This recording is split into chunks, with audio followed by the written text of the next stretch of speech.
Good afternoon. President Trump's 2020 budget, which was released today, builds upon incredible success and keeps his promises to the American people. It continues the president's pro-job creation policies, keeps taxes low, combats the opioid epidemic, protects our veterans, defends our nation, and secures our borders. Even with a strong economy, deficits are still a threat, and this budget demonstrates the president's vision to restrain Washington spending and reach a balanced budget by 2034. This is a clear roadmap for a more fiscally responsible future if Congress chooses to follow it. To talk about the president's budget proposal and take questions on the topic, I'd like to bring up Acting Director of OMB, Russ Boat. And after that, I'll be back up to take questions of the day. Thanks, Sarah. Good afternoon, everyone. Happy Budget Day. Happy Budget Day. Today, we have released the President's fiscal year 2020 budget, a budget for a better America, promises kept, taxpayers first. This budget reflects the President's priorities to ensure that all Americans can benefit from the nation's historic economic boom and record low unemployment. No president has done more in 2 years to strengthen our military, restart our economy, and reform our government than President Trump. Promises he made while running for office. This great progress is threatened by our unsustainable national debt, which has nearly doubled under the previous administration and now stands at more than $22 trillion. Annual deficits are continuing to rise and will exceed $1 trillion a year, and it's projected that interest payments on the national debt will exceed military spending by 2024. Washington has a spending problem, and it endangers the future prosperity of our nation for generations to come. This budget contains nearly $2.7 trillion in savings, more spending reductions proposed than any administration in history. This budget will balance in 15 years. Last year, President Trump directed federal agencies to meet a target of a 5% reduction to non-defense discretionary spending. I'm proud to report to you today that we have achieved that target. In terms of the economy, our GDP grew by 3.1% over the 4 quarters of fiscal year 2018. While many claimed we were guilty of wishful thinking, we've met our economic forecast 2 years in a row, the first administration to ever do that. We are confident that the President's historic tax reforms, deregulation, trade policy, unleashing American energy will continue our economic growth. Economic policies in this budget will generate more than enough revenue to pay for the costs of the tax cut. Fiscal year 2020 President's budget outlines a number of key priorities for the administration to continue to pursue. The budget supports public and private school choice through a federal tax credit of up to $50 billion over 10 years. While this administration has made major progress towards streamlining our infrastructure permitting, we continue to request an additional $200 billion to lever up to $1 trillion in total spending. It's the government's responsibility to protect the American people, the homeland, and the American way of life. The budget requests $750 billion for our national defense. And to be clear, this is not funding for endless wars. This is for research and development and procurement to fund the most awe-inspiring military the world has ever known. In addition, federal resources and frontline defenders are overwhelmed at the southern border. In the fiscal year 2020 budget, provides sizable funding of an $8.6 billion for full completion of the wall and other border security resources. In terms of other major reforms, the administration is proposing uniform work requirements for Medicaid, TANF, SNAP, or food stamps in certain housing programs. We can help low-income families and end dependency on government benefits by strengthening work requirements. The administration also wants to lower drug costs. The budget proposes a drug pricing strategy that puts American patients first, promotes generics, and reduces out-of-pocket costs. This administration has also identified a number of wasteful, inefficient programs. For example, we can save hundreds of millions of dollars by right-sizing and reforming the underperforming programs like Job Corps, a residential youth training program that has made headlines in recent years for the number of security incidents at the facilities. Or take the $600 million that we spend at 85 different cultural and exchange programs at the Department of State despite the fact that only 1% of the 1 million students that come to this country to study ever benefited from that program, and the fact that at the State Department these programs doubled in the last 10 to 15 years. This budget is yet another fiscally responsible and common sense spending plan from President Trump. The President has continually called for fiscal restraint and will persist in his efforts to end the wasteful spending. Thank you, everyone, and with that, I'm ready to take some questions. John. Russ, there are concerns by some budget watchdogs that money that's in the overseas contingency operations budget will end up building a barrier on the southern border. Can you allay concerns of some of these folks that none of that money would be used to build a barrier? We do not request any OCO money, overseas counterinsurgency money, for the purchasing of or for the completion of the wall. We do have emergency spending that we devote to it, and we continue to continue the military rebuild by asking for what's necessary to complete the wall. That does include military construction funding. So what we do is we both backfill in fiscal year 19 any funding that is used in military construction, and we, in fiscal year 2020, we asked for Congress to appropriate these dollars. One other question about defense, if I could, Russ. It also calls, the budget also calls for purchase of 8 F-15s, and there are concerns that you're going to lower the number of F-35s that are bought. What's the reason for buying the F-15s? We go along the lines of what the Defense Department has requested with their 5-year defense program. It's an allocation of different planes, including the F-35 and the F-18, the Super Hornets. So this is something that has been requested by the military, and we think it's something that will make sense when Congress considers it. John? Yeah, just 2 questions. One, you mentioned what the President promised during the campaign.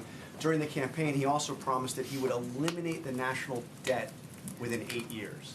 And as you know, the debt at the end of his first year was at $20 trillion. Last year it went to $21 trillion. Last month, $22 trillion. So what happened to that promise? I mean, the President has added historically large numbers to the national debt instead of keeping a promise to actually pay it off.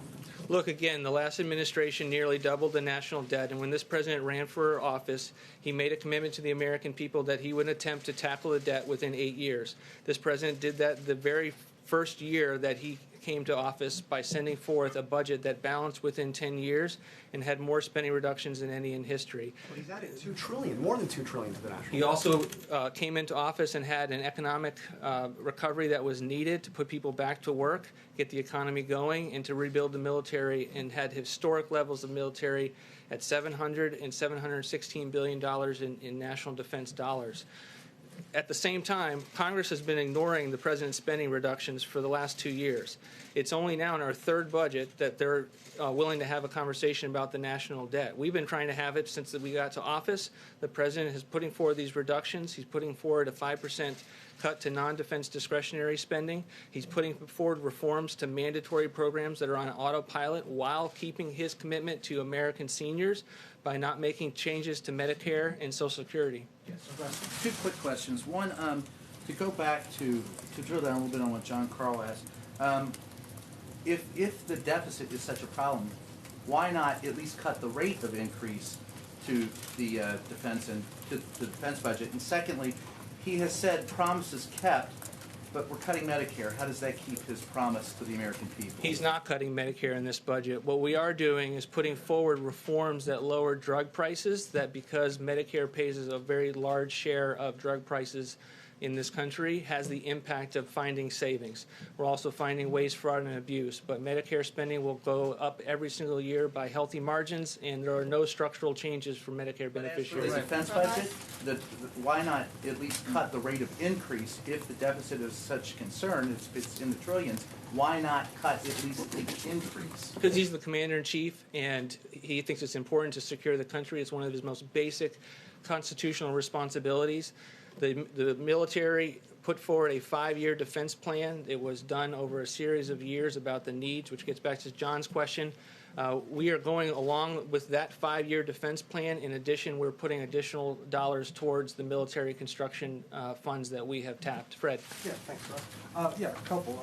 One, could you address 2 major drivers in long-term spending, which would be baseline budgeting and entitlement spending in general? And secondly, this seems maybe a little bit more ambitious in terms of savings than previous budgets you proposed. And I wonder why that would be, since you're now dealing with a Democratic House, whereas in the past you might have been able to get more than 3. It's very in line with previous budgets. We balance in 15 years. Our first budget balanced in 10. One of the reasons that we were unable to balance quicker is because it gets harder each and every year that Congress doesn't go along with our spending reductions. You mentioned mandatory spending. It is a driver. We have more reforms than any president's budget in history. But look, what has happened for far too long is that Congress has blamed mandatory spending and then increased discretionary spending, which they have a vote on every single year by large degrees. They continue to let a paradigm exist in this country that says for every dollar in defense spending, we're going to increase non-defense spending by $1. We think we need to break that paradigm. We don't think that that paradigm allows us to be able to get our fiscal house in order. Thanks, Russ. Realistically, the administration is not going to get $8.6 billion for wall funding through this budget. Are there other executive actions that you have been looking at in order to pursue, that despite the national emergency being declared and the Treasury asset forfeiture and the drug enforcement dollars, that you could use in order to continue to fill the additional funding that you say is necessary for the wall? Right now, we are focused on spending the money that Congress gave us in the last appropriations bill and the money that we have identified as part of declaring a national emergency and spending that well. And this $8.6 billion is geared towards what we would need in addition to complete that wall. Russ, I mean, I know this administration has talked about the importance of infrastructure, and you propose a $200 billion infrastructure this year. But last year there were cuts to other programs that would have caused a net decrease to infrastructure spending. So would there be a net increase in infrastructure spending under this budget? What most people refer to when they look and make that assertion is they're looking at the fact that the trust fund doesn't have enough revenues coming into it. This budget looks at the baseline and assumes that that's to be the case, but we are totally ready and willing to talk with Congress about how to ensure that there's additional dollars in the federal trust fund and to put forward additional $200 billion in new investment to make sure that it's not just a surface transportation bill, that when we need money for broadband or other infrastructure, that is also something that we can pursue. Ross, thanks. So it sounds like you're saying that the administration needed to take on deficit spending the first couple of years because the economy needed the kick, but we also hear from the administration that this is an economy that is roaring right now. So with that being the premise, how do you square having deficits in 2019, 2020, 21, and 2022, 4 years going forward of $1 trillion+ deficits? How is that fiscal conservatism? I wouldn't say that we needed deficits to get the economy starting. I would say that we put forward spending reductions that were aimed at a balanced budget, and we have each and every year. We do have large deficits. That's why we're here transparently saying that we have a problem as a country. That it takes a long time to get out of that mess. We came into office and faced $10.5 trillion right off the bat. And instead of being with us and considering our proposals and allowing us to make the factual case for why the American people would be better off under these reforms, Congress just hasn't been willing to play ball, even though they have the power of the purse. It seems like, Russ, just to pick up on that real quick, it seems like one of the ways you're trying to go at it is by reducing non-defense discretionary spending. Defense spending over the next 10 years, $7.7 trillion, but non-defense discretionary, $5 trillion. Do you really believe that Congress is going to yank spending down that significantly over the next decade? We believe that every budget is an opportunity to put forward our vision of the next 10 years. We are doing that in this budget, and we are saying to the American people, we can no longer afford the paradigm that Congress keeps giving us, which is that we're never going to make any trade-offs, that we're never going to align what we spend with what we take in, that we're not going to do what every family does across the country in trying to figure out what they can afford before they go out and spend. So yes, we are trying to say that we need to continue to secure the country. We need to continue to secure the border. We're not going to be bashful about that, but at the same time, we're also going to say that we have many, many programs that are wasteful and inefficient that we can no longer afford. Phil. Russ, you followed me next. I'm sorry, Russ. Sure. You came to me. Next question. I want to go to the least of these, welfare reform and SNAP. How much money is proposed for welfare, for this Welfare to Work initiative with job training, and also with SNAP? What are the lessons learned that you're trying to, I guess, reshape this harvest box proposal? Because it came under great criticism before, and now you're proposing it again. Could you talk about those two issues? It did receive criticism, but we thought those criticisms were unmerited, and we're not going to walk away from the proposal as it pertains to the harvest box. Look, we think there's nothing wrong with putting forward a reform that says, in addition to your normal food stamp spending that benefits that you would get at the retail, that you would get a harvest box that allows you to get a more balanced meal and to save money to the taxpayers at the same time. In terms of work requirements, it's something that has long been viewed as a success since the 1990s. We expand on it. It is something that we have long viewed as important to be able to take the same principles of reducing dependency that we saw in TANF and then apply them to housing and to food stamps and to Medicaid. But there's some people, there's some people that slip through the cracks, and they may need job training. Are there funds proposed for job training if you're going to do this welfare to work initiative? Absolutely. The Department of Labor receives an adequate amount of funding in an era where we have $1 trillion deficits. There will be many, many workforce development programs that are funded as part of this budget. A lot of the discussion has been in terms of the federal debt, but can you address the federal unfunded liabilities? Where does that number stand right now, and what does this budget do to address, that much larger number? Look, we have a lot of debts as a country. We're trying to take it on head on. We're trying to say that $22 trillion is not acceptable, that we can't go forward with $1 trillion every single year, and that the way to start doing that is to pursue the types of reforms where we think that the American people will have an opportunity to see how their lives would be better off under our proposals. We do that in federal retirement benefits. We do that in student loans. We do that in welfare reforms. We think that in each one of these scenarios, we're going to be able to encourage the kind of conversation that allows us to get our house in order. Thank you. Thank you, Russ. Lastly, quick comment. We extend our prayers to the loved ones and friends and family of those killed in the tragic crash of Ethiopian Airlines Flight ET-302. At least 8 U.S. citizens were among the victims. We are working with the government of Ethiopia and Ethiopian Airlines to offer all possible assistance. With that, I will take your questions. John. Sarah, the president said that Democrats hate Jewish people, according to a recent report. We've also seen him tweet in the last couple of days that Democrats are the, quote, anti-Jewish party. Does the president really believe Democrats hate Jews? Look, the president's been an unwavering and committed ally to Israel and the Jewish people. And frankly, the remarks that have been made by a number of Democrats and failed to be called out by Democrat leadership is frankly abhorrent, and it's sad, and it's something that should be called by name. It shouldn't be put in a watered-down resolution. It should be done the way the Republicans did it when Steve King made terrible comments. We called it out by name. We stripped him of his committee memberships, and we'd like to see Democrats follow suit. But first of all, you mentioned Steve King. The president, correct me if I'm wrong, has not condemned Steve King. What he said, praising white supremacy. Has the president publicly come out and said anything I speak on behalf of the president on a number of topics, and I've talked about that a number of times, and I'd refer you back to those comments where I used words like abhorrent and unacceptable. John?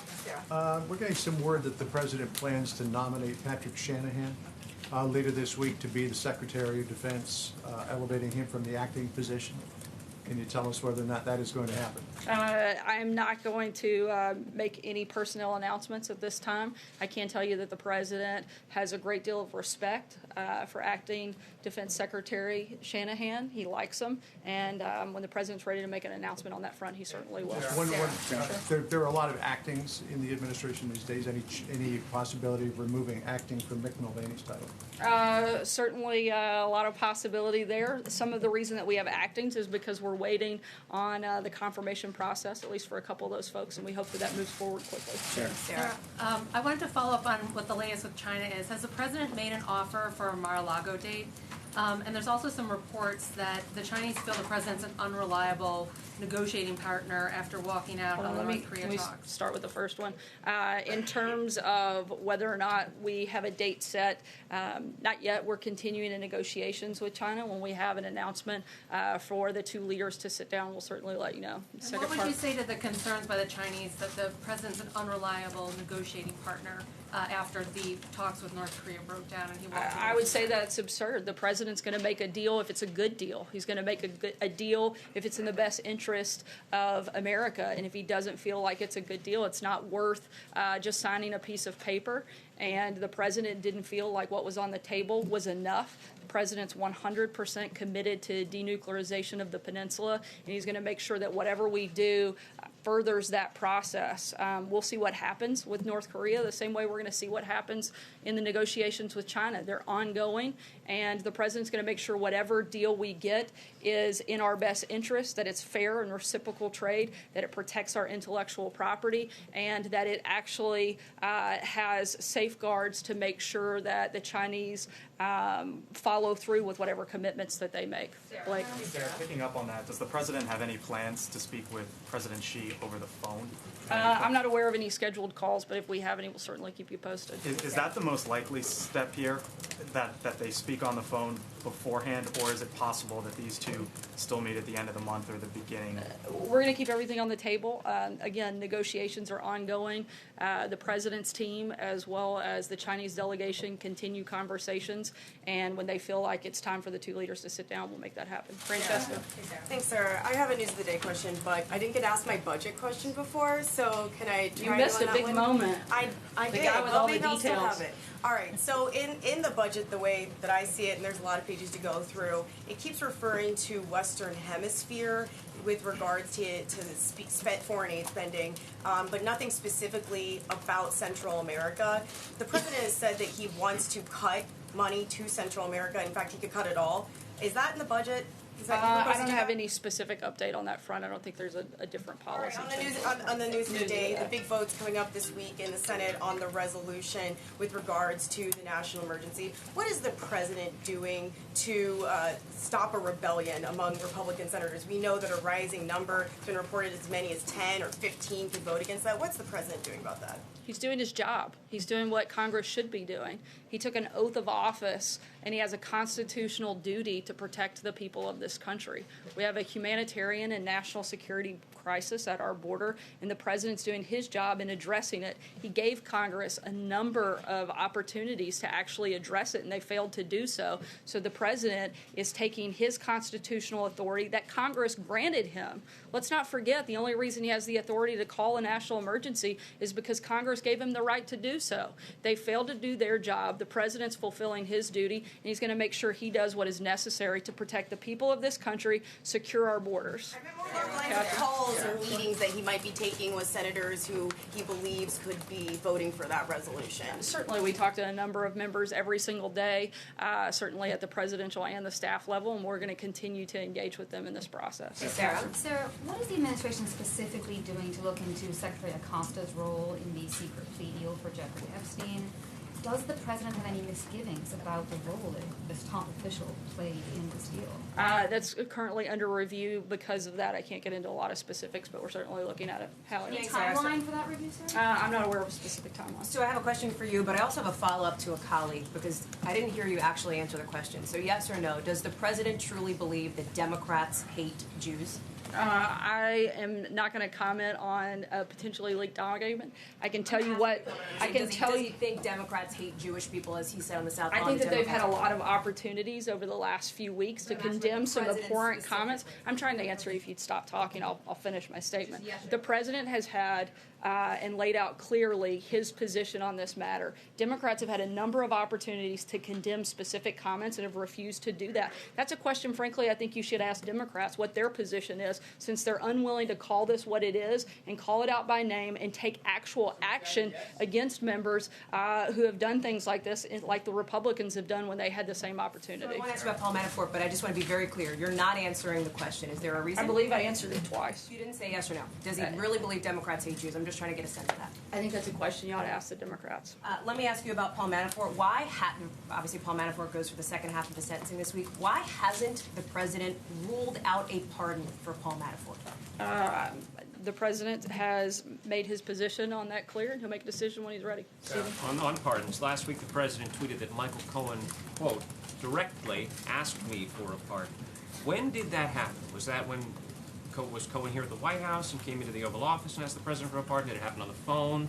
Do you have a date? Do we know when that happened? I'm not going to get into specifics of things that are currently under review by the Oversight Committee and other committees. What I can tell you is that Cohen's own attorney stated and contradicted his client when he said that he was aware that those conversations had taken place. We know that Michael Cohen lied to Congress prior to his testimony most recently, and we know that he's lied at least twice in that hearing. I think that it's time to stop giving him a platform, let him go on to serve his time, and let's move forward with matters of the country. One budget question, just to put it on the record, because a lot of people in the country want to know, is there anything in the president's 2020 budget request that has Mexico paying for the wall? As the president has stated a number of times through the USMCA trade deal that we look forward to getting passed soon, that'll be part of how that takes place. John? Thank you, Sarah. Two brief questions. Following up on John's personnel question, does the president have full confidence in Secretary Acosta, or is the Labor Secretary possibly leaving?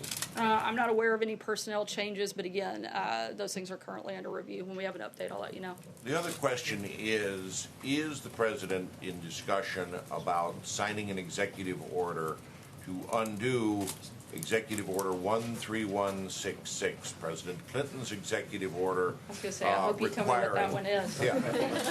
President Clinton's executive order 19 years ago requiring multiple languages.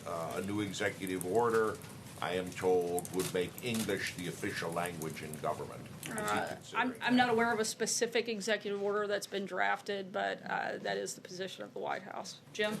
Yes. Did the president ask Gary Cohn to intervene or block AT&T's merger with Time Warner? I'm not aware of any conversations around that matter. And just to get back to John and Hallie's question about the president's comments about Democrats and Jewish people, isn't that kind of rhetoric just sort of beneath everybody? And do you think that the president has thought at all going into this 2020 campaign that the rhetoric just needs to be lowered, whether it's talking about Democrats, the media, immigrants, or should we just plan on hearing the president use the same kind of language that we heard in 2016 and all through the first couple of years of this administration? Look, I think that the real shame in all of this is that Democrats are perfectly capable of coming together and agreeing on the fact that they're comfortable ripping babies straight from a mother's womb or killing a baby after birth, but they have a hard time condemning the type of comments from Congresswoman Omar. I think that is a great shame. The president has been clear on what his position is, certainly what his support is for the people and the community of Israel.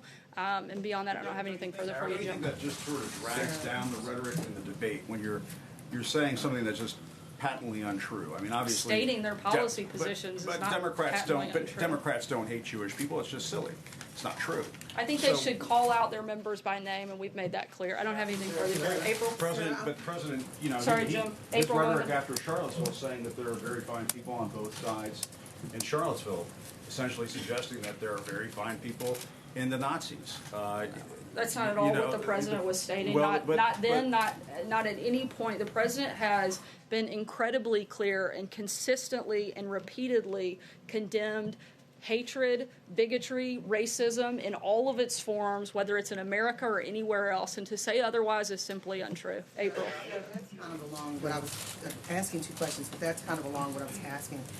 Since the president did say that in Charlottesville, some very fine people on both sides, has he, in your opinion, or has he, for us, because I don't remember it, condemned the neo-Nazis in Charlottesville for their actions against the Jewish Americans there.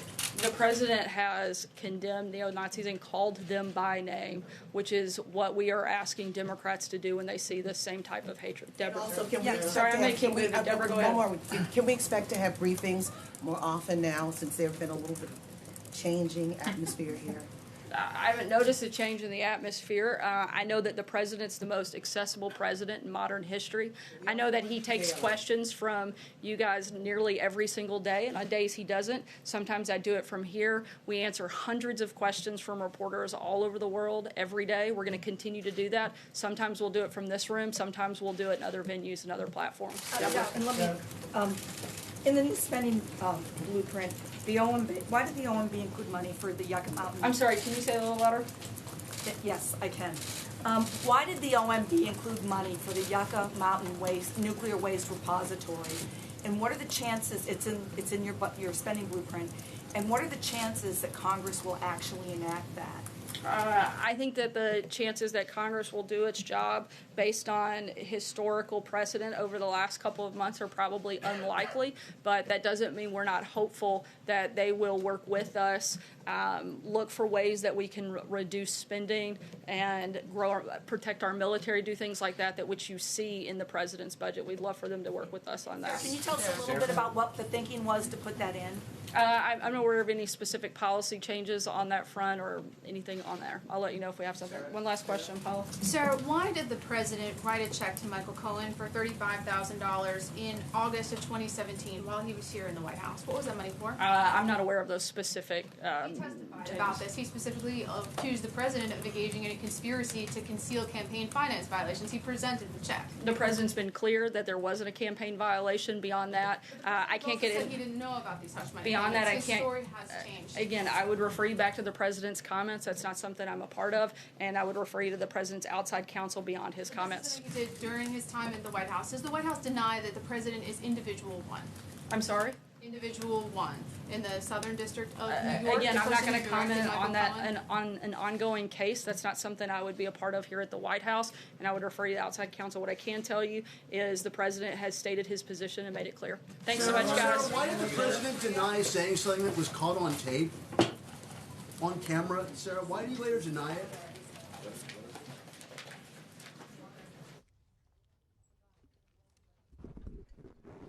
Hey, are we doing something, or are you guys, are we doing something here?